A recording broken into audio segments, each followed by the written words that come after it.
President Donald Trump is in Japan today. It is the latest stop on his three-country Asia tour this week, which is all leading up to a highly anticipated meeting with China's president, with word of a break in the stalemate over a critical trade deal. NBC's Alice Barr has the details from Washington.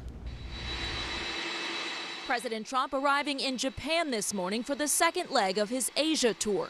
The trip set to culminate in a meeting Thursday in South Korea with Chinese President Xi Jinping amid an apparent breakthrough in high-stakes trade talks. I think we're going to have a good deal with China, and they want to make a deal. Treasury Secretary Scott Bessent on NBC's Meet the Press announcing a framework for a trade deal to avoid President Trump's threatened 100% tariff increase on Chinese imports to the U.S. I believe we've reached a very substantial framework that will avoid that and allow us to discuss many other things with the Chinese. Inking a deal would help to wind down the trade war between the world's two biggest economies, while at the same time tensions ratcheting up with one of America's closest allies. Canada has been ripping us off for a long time.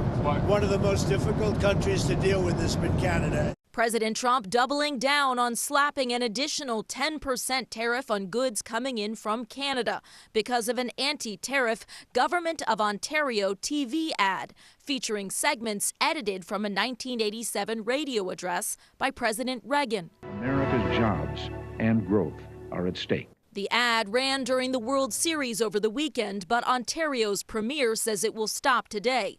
No meeting over the weekend when Canada's Prime Minister and President Trump were both in Malaysia for a trade summit, leaving a mixed picture on trade as American businesses and consumers wait for the impact on prices at home. In Washington, Alice Barr, NBC News.